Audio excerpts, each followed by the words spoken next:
마지막 날까지 이 특세에 참석하신 우리 성도님들 정말 대단하시고요. 또 축복합니다.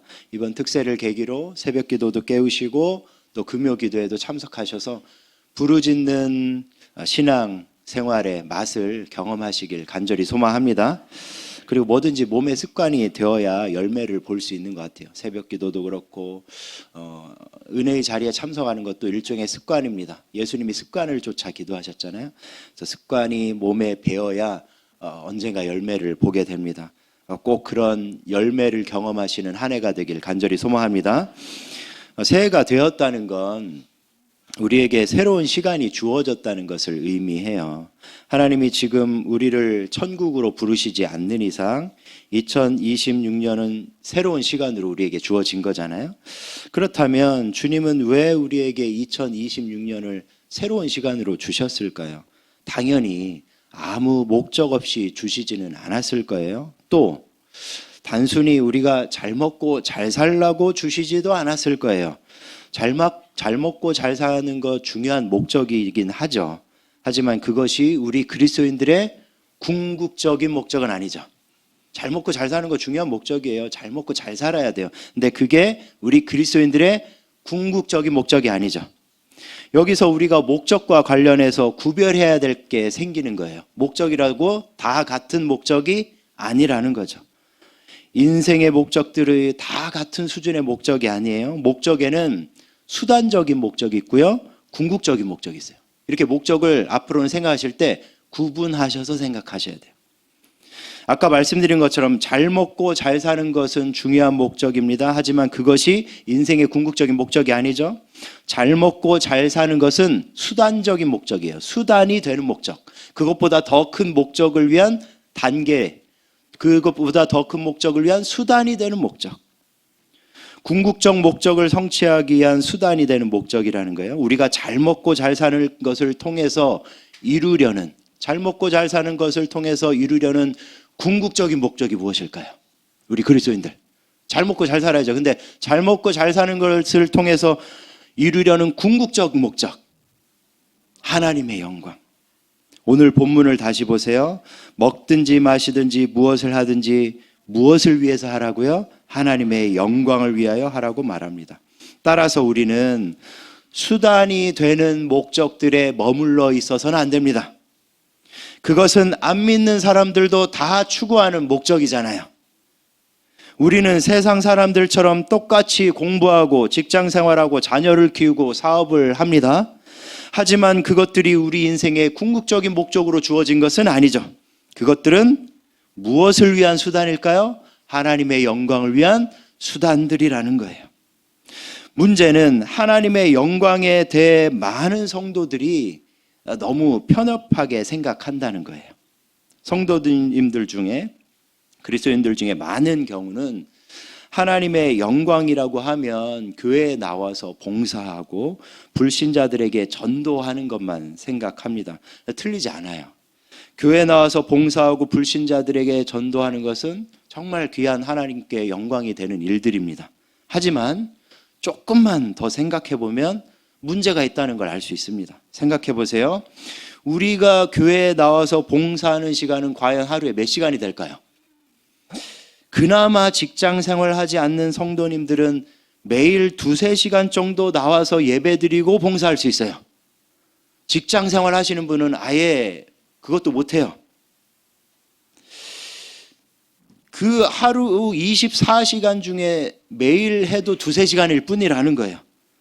나머지 시간들은, 대부분의 시간들은 어디서 뭘 하며 보낼까요? 우리의 가정과 직장에서 뭐 일하든지 무엇을 하든지 하면서 보냅니다. 전도도 마찬가지입니다. 우리가 일평생 과연 몇 명을 전도할까요? 2-3명이라도 제대로 전도하면 정말 대단한 겁니다. 훌륭한 거예요. 하지만 많은 그리스도인들이 일평생 2-3명도 전도하지 못해요.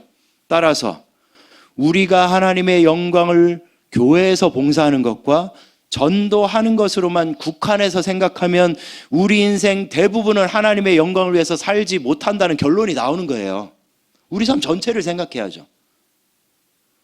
그나마 직장생활 안 하시고 교회 열심인 분들도 하루 24시간 중에 2-3시간이에요. 그럼 우리 나머지 시간은 하나님 영광을 위해서 못 사는 걸까요?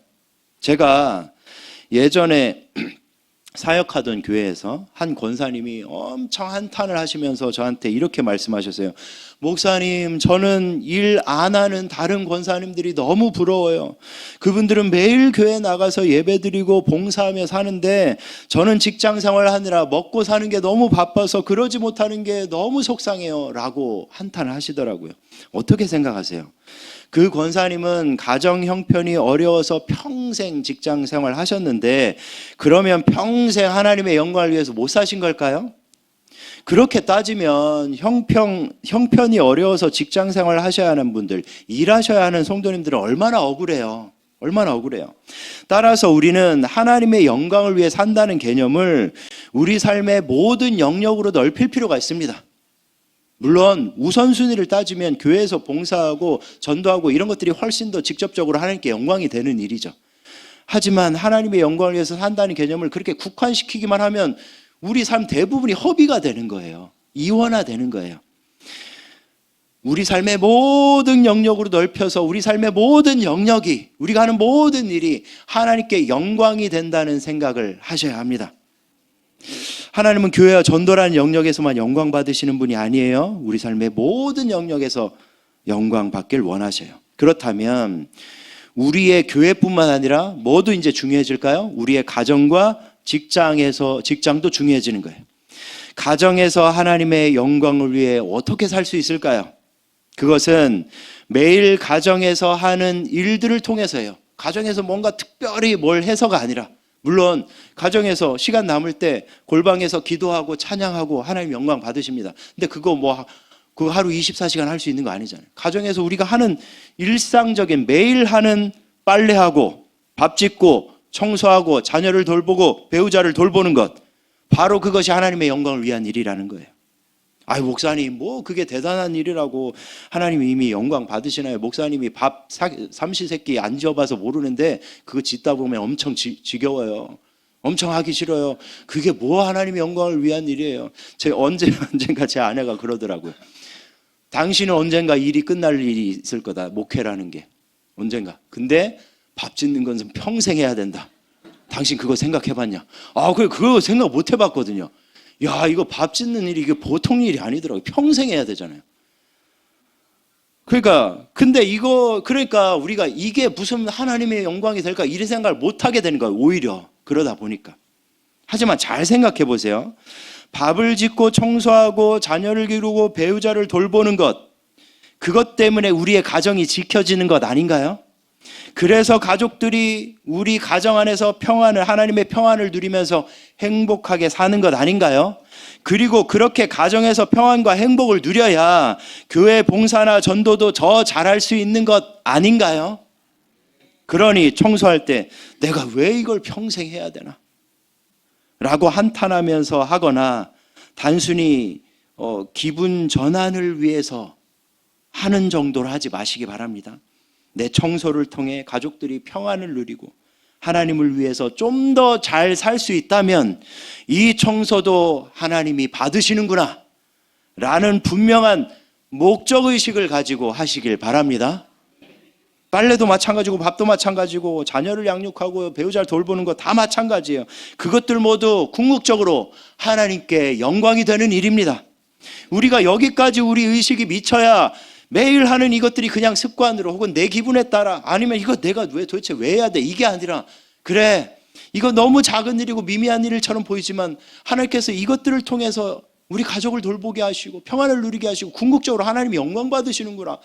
그럼 기쁨과 감사로 해야지. 그 시간을 기도하면서 하는 거죠. 내 가족을 생각하면서. 청소하면서 기도해 보세요. 내 가족 생각하면서.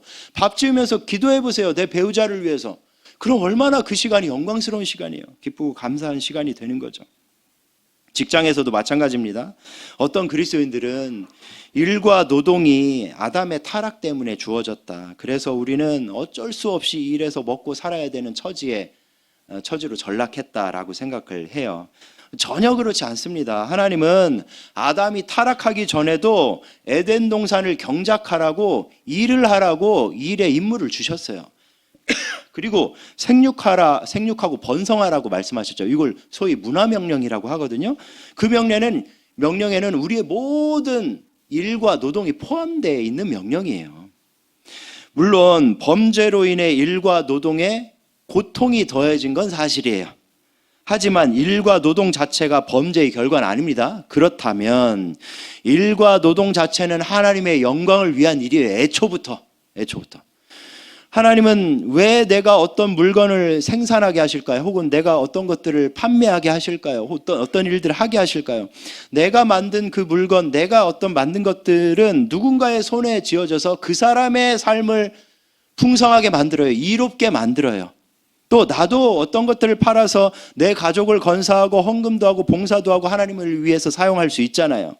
무엇보다 잘 들으셔요. 하나님은 세상의 모든 사람이 하는 그 모든 일과 노동을 통해서 세상 전체를 돌보시는 거예요.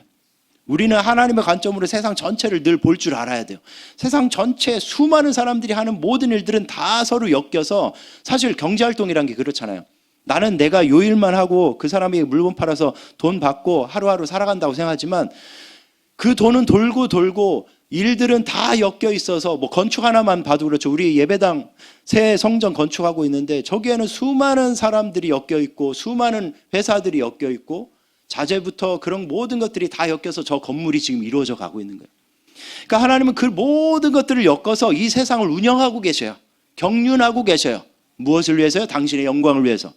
이 세상을 그렇게 보존하시고 살피시고 많은 사람들 먹여 살리시고 궁극적으로는 구원의 역사를 연장하고 계신 거예요. 왜냐하면 구원하실 사람들이 아직도 많기 때문에.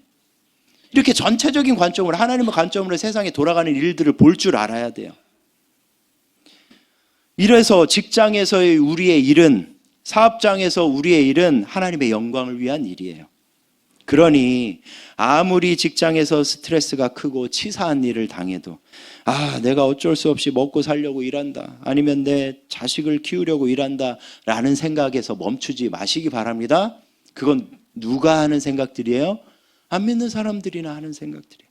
가정에서도 마찬가지입니다. 아무리 가정에서 일이 무의미해 보이고 지겨워도 내가 이런 사람과 결혼했으니 어쩔 수 없지, 애들 아니면 벌써 때려쳤다, 이런 생각 하지 마시기 바래요.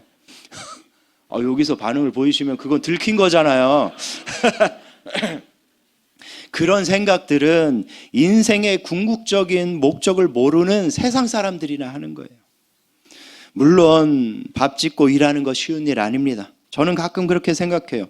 만약 내가 성도님들처럼 평생 직장 생활하거나 평생 집에서 밥 짓는 일을 해야 한다면 늘 기쁨과 감사로 할 수 있을까? 목사님 저도 자신 없습니다. 그래서 우리는 평생 하는 일들의 고충을 서로 이해하고 격려해 줄 필요가 있어요. 서로의 고충을 공감하지 못해서 싸우는 일, 갈등을 빚는 일이 없기를 소망합니다. 특히 부부가 그럴 수 있어요. 당신은 밖에 나가서 당신이 하고 싶은 일을 하잖아. 내가 무슨 부엌대기도 아니고 평생 집에 갇혀서 이게 뭐야? 라고 하거나, 혹은 당신은 집에서 밥만 하면 되잖아, 청소만 하면 되잖아, 바깥 일이 얼마나 힘든지 알아? 이렇게 서로를 공감하지 못해서 싸우면 안 그래도 우리 인생 힘든데 더 힘들어지는 거예요. 우리가 마지못해서 집안일을 하고 죽지 못해서 직장생활을 한다면 그것은 안 믿는 사람들과 하등 다를 바가 없어요. 그들이야말로 마지못해서 죽지 못해서 살기 때문이죠.